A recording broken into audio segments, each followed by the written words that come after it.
At ako naman si Teacher Tala. At ako naman si Teacher Ayan. Bago na yung magsimula, tumayo muna lahat para sa ating panalangin na pangunahan ni Ayan. Panginoon naming Diyos, maraming salamat po sa araw na ito at sa lahat ng biyayang iyong pinagkaloob. Gabayan mo po kami sa aming mga gawain. Bigyan ng karunungan ang aming isip at kabutihan ng aming puso. Ilayo mo po kami sa anumang kapahamakan at tulungan kaming maging mabuting tao sa aming kapwa. Amen. Bago tayo magpatuloy, narito ang ating mga alituntunin na dapat sundin. So lahat, basahin ang ating alituntunin. Mga alituntunin sa klase. D. Bawat isa ay may respeto. U. Unawain ang mga panuto. G. Gumamit ng magagalang na salita. T. Tahimik sa oras ng talakayan. O. Obserbahan ang disiplina sa klase. N. Nandyan ka para matuto. G. Gawin ang tama sa lahat ng oras. Okay, so lahat ba naiintindihan ng ating alituntunin? Opo, Okay, very good. So, ngayon naman tayo ay magbabalik sa ating aral. So, bago tayo dumako sa bagong aralin, balikan muna natin ang ating nakaraan na tinalakay. Okay, so, ang unang tanong ay, anong pangalan? Okay, sino po sa mga... Teacher! Okay, Miss Tala. Ang pangalan ko ay tumutukoy sa ngalan ng tao, bagay, hayop. Okay, magaling. Okay, so, ang number 2 naman na tanong ay, pagbigay ng isang halimbawa ng pangalan. Guro! Wow! Sino bang gusto sumagot? Tala!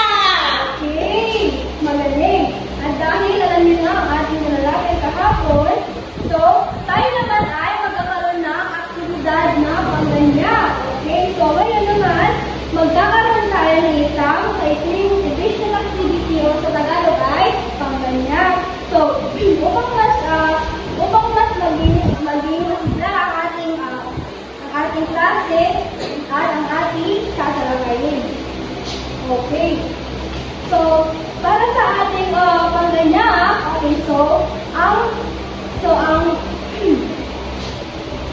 ang ating panganyak ay ang kanyang title ay ang Hulaan Mo Ako. So, ang panito ay magsasalita ang guro ng mga paglalarawan o tanong at hulaan ito ng mga mag-aaral.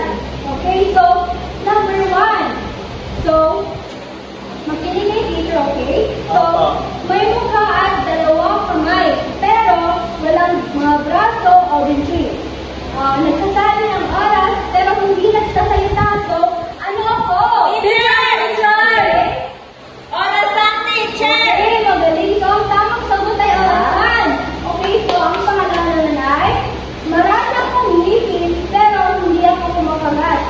Tinutulungan ako ay sinubukan ko. So, ano ako? Teacher, supply. Yes, magaling. Ang sagot ay supply. Palakpakan. Very good. So, ang pangatlo naman. Sige, umakit ka dito, pero hindi bumababa. Teacher! Edad ko po!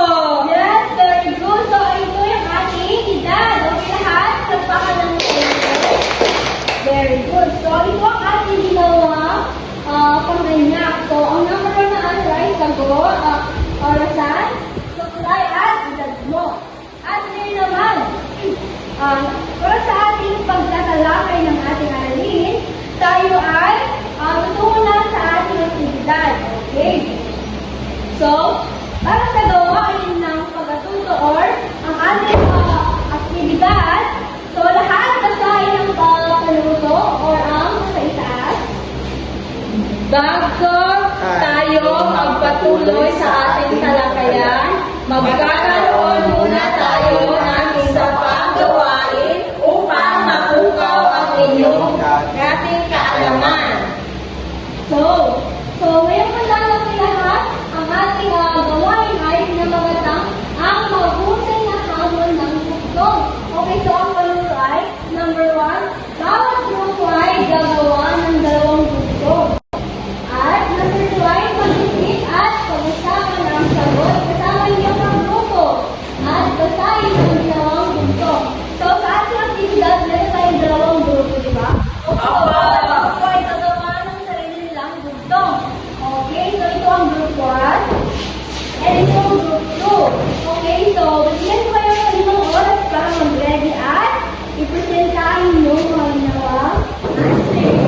Go! So, mag-aaral, ready na ba kayo or handa na ba kayo sa ating pag-presenta ng inyong ginawang bugto? Okay, at dahil dyan, ang maunang pag-presenta ng kanilang ginawang bugto ay Group 1. Okay, so Group 1. Maliit pa si kumpare, nakaakyat na sa tore. Ang sagot ay langgam. Wow, magaling! Tama yung ginawa ninyo. Okay, dahil dyan, gagawin natin yung Jollibee. Gagawin niyo ba yun? Ito, ako muna, tapos pagkatapos kayo. Okay? Ito. 1, 2, 3. 1, 2, 3. Jollibee, Jollibee, Jollibee. Okay, sige. Kayo naman lahat. Okay, 1, 2, 3, go! 1, 2, 3. 1, 2, 3. Jollibee, Jollibee, Jollibee. Okay, very good. So, ngayon naman, tayo ay tungo na sa pangalawang grupo. Okay, group 2. Isang butil ng palay, sakop ang buong bahay. Ito ay ilaw. Wow, very good. Dahil kayo ay magaling, bigyan natin ng ating sarili ng mga palakpak. So, ready na kayo dahil ready na kayo sa ating topic ngayong araw, tayo ay tutungo na sa ating topic. So, ngayon naman ay dadako na tayo sa analysis. So, ano ang paraan ang ginamit ninyo para masagot ang mga bugtong? Teacher, Iyan. Okay, ano? Tumingin kami sa clues. Magaling! So, ang clues ay tumutulong para mahanap natin ang tamang sagot. So, kung gagawa kayo ng sarili ninyong bugtong, ano ang pipiliin ninyo? Pusa, Aso? Tiger? Ano pa? gagamba, Gagamba? Okay. Ang mga iyon ay karaniwang bagay na maaaring gawin magandang bugtong. So, ano ang natutunan ninyo sa ating aktibidad? Class? Ang nakapag-isip na ng mabuti. Wow, magaling! So, ang bugtong ay nakakatulong sa ating pag-iisip at creativity. Ngayon ay dadako na tayo sa ating talakayan. So, ang ating topic ngayon ay bugtong. So, mga layunin. Basahin natin lahat, class. Pagkatapos ng klase, inaasahang matamo ang mga sumusunod. A. Maibibigay ang kahulugan ng bugtong at maipapaliwanag ang layunin nito. B. Matutukoy ang mga salitang nagbibigay ng paliwanag at magagamit ang lokal na pag-iisip sa pagsagot ng bugtong. C. Makagalawa ng sariling bugtong ng may pagkamalikhain at malinaw na pagpapahayag. Salamat. So, okay, class. So, ang activity na ginawa natin kanina ay tinatawag na bugtong. So, basahin natin lahat. Ang bugtong ay laging may sagot at nagbibigay ng tanong o pahayag na nangangailangan ng pag-iisip upang masagot o maunawaan. Magkahawig din ang bugtong at tula dahil pareho silang madalas gumagamit ng mga salitang magkatugma. Salamat. So, ano nga ba ang bugtong batay sa inyong binasa? Bansinan? Bugtong. Ano nga ba ang bugtong batay sa inyong binasa? Mga pala-isipan o tanong, teacher. Magaling! So, ang bugtong ay maikling palaisipan na nakakapag-isip nakakapagpaisip sa atin. Ang bugtong ay may clues na tumutulong sa atin para mahulaan ang tamang sagot. So, masaya ang bugtong class dahil napapaganda nito ang ating imagination, vocabulary at critical thinking skills. Halimbawa na lang, lumilipad ng mataas pero hindi Hindi nyo alam? Hindi po, Ito teacher. ay saranggola. Okay, another example. Maliit na bahay, puno ng mga sundalo. Iyan, ano yun? Gusto po, teacher. Magaling. So, palagpagan natin si Ian. Okay, so next. May paa pero hindi nakakalakad. Manta, ano ito? Teacher Mesa. Magaling. So, palagpagan natin si Manta. So, naintindihan nila ba kung ano ang bugtong, class? Opo, teacher. O, sige nga, kung naintindihan ninyo, ano nga ulit ang bugtong? Anyone? Sino ang makakasagot? Sige nga, kung naintindihan ninyo. Teacher, ang bugtong ay isang palaisipan. Magaling! So, palagpakan si Mantaw. So, tama, ang bugtong ay isang maikling palaisipan na mayroong clue. So, dahil naintindihan nyo na ay, dadako na tayo sa susunod nating aktibidad.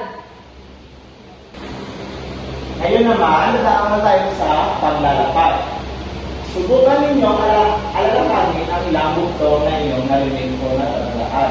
Para sa ating huling gawain na pinamagatang mag-isip, gumawa at hulaan. Ang gawain ito ay nagulat na naroon, ipasa ang mensahe. Sino ang magpasa ng panuto? Ako po, teacher! Sige po, lahat naman po kayo. Sige po. Hatiin ang klase sa maliliit na pangkat. Ang bawat pangkat ay gagawa ng 3 o 5 original na bugtong. Siguraduhin malinaw ang pagkakagawa, may kahit isang pahiwati, at masayang hulaan. Maaari ninyo itong isulat o hinanda upang basahin sa harap ng klase. Mayroon kayo 5 minuto upang gawin ito.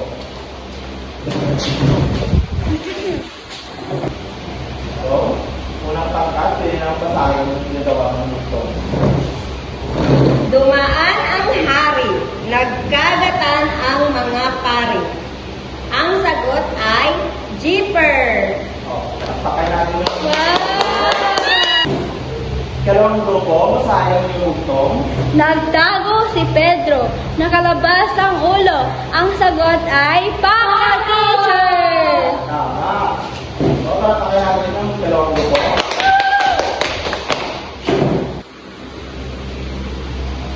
Ngayon naman ay dadako tayo sa ating evaluation. Papanuto, basahin ng mabuti ang bawat tanong at piliin lamang ang titik. Number 1, ano ang may kamay ngunit hindi nakakapagpalakpak?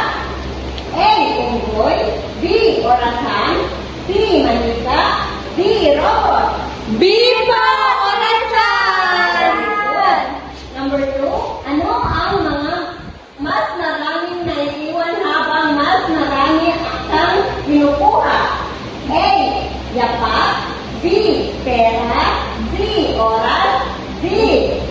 Buhangin. Diba, Teacher? Si Teacher? Oras. Ang tamang sagot ay A. Yapak. Hello? Eh pala? Yes.